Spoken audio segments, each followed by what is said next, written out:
Alicia, and I'm going to welcome you guys today to my little webinars, if you will, about autism and Asperger's more specifically.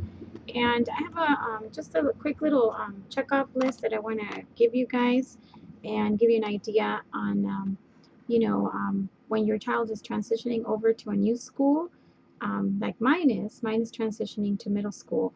And so what I did is I met with the principal beforehand when the school year ended this past year. But now the new school year starting, and you may or may have not gone and talked to the teachers about your child, and because you always want to talk to your new school and the new people that are going to be with your child all day. So what I did is I went over there and I met with them. I took the little tour that they give, and the things you want to ask are like contact information. That's the most crucial importance, because if something happens, shit hits the fan kind of in a way for our kids at school, we need to know who to contact. Okay, so you need to have contact information first, because that's most crucial. Who your person is going to be, if there's anything that you need to address for that, especially the first week of entering a new school. So you need, most likely it's going to be the counselor, it's going to be the psychologist, or it's going to be the principal or the vice principal. Those are the four people that usually taking care of these things. And second thing you're going to need is you're going to need an IEP date. That's an individual educational program. If you don't know, you can check out my other video that explains what an IEP is. But I'm sure most of you know by now. If not, then I welcome you to watch that video. Explains in more detail. Anyhow, so you want to schedule your IEP date, and you want to do it ahead of time, as soon as, even before school starts. I called my school and said, I need to schedule an IEP, and I need it to be done within 30 days, because that is how it's set up to be. Not only that, but you need to keep in mind that there's a lot of people that need to get together for this meeting, so you want to give them heads up and with anticipation to know that you need to schedule this so they can get their schedules together. Of course, number 3, you need to know what time school ends, what time it starts, and what the schedule's like. So that's number 3. Number 4 is going to be the first day of school. You want to find out for your child where it is they have to show up to, and you have to be very specific. You don't just, I know that normally you would just send your kid, go find out where you're supposed to be, but that's not the case with our kids. So you need to walk in there and specifically ask the questions, because they also will not volunteer them for you. Ask the questions. Where does he show up? Where do I drop them off? Where does he look for his name? Is it posted where? And is it all over the place? And when I dig for more questions, I find out more information. For example, when I asked, they said, well, you could just drop him off in the front, and then, he'll find his name posted somewhere. I'm like, well, that's not going to cut it for me. I need to know exactly where you're going to be posting this information.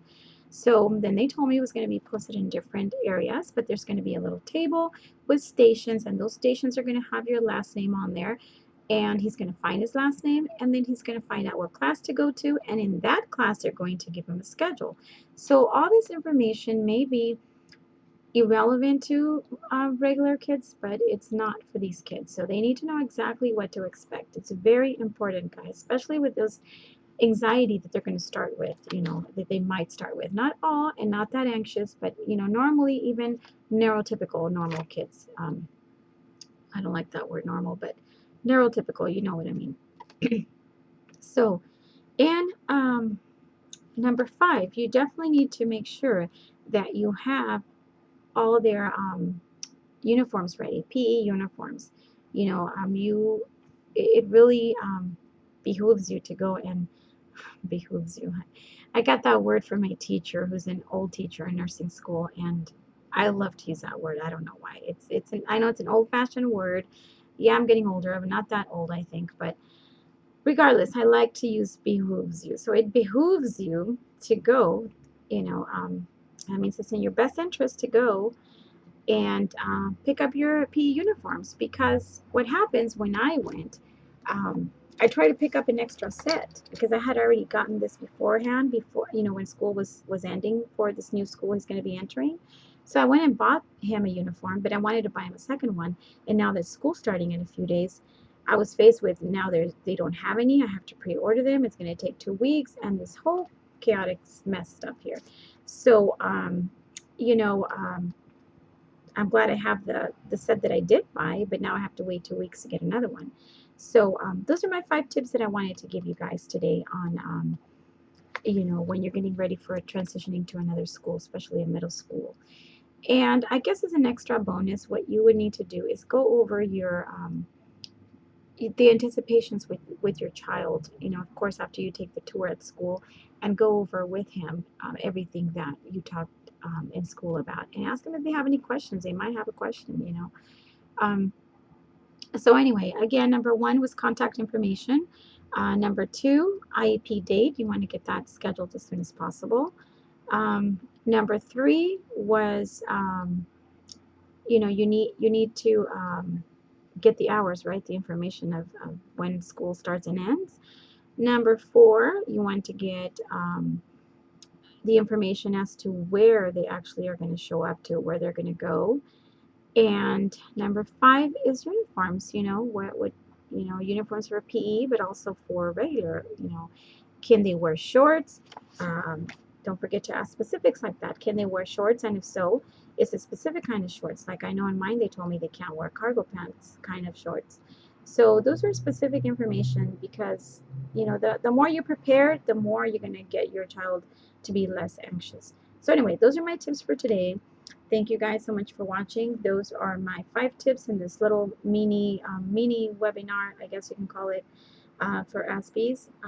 So anyway, thank you guys so much for watching. I really appreciate your watching, commenting, and subscribing. And if there's anything you would like to ask me, please feel free of charge. I do work with some families, at low cost, but this is not in any way any commercial for that. So I'm here to help anyone free of charge. When I started my journey, I didn't really have anyone to go to, and I was totally lost. And so anyway, please feel free to ask any questions, or comment, private message me, whatever you'd like. Thank you guys so much for watching, and I will catch you in my next video. Thank you so much. Take care. God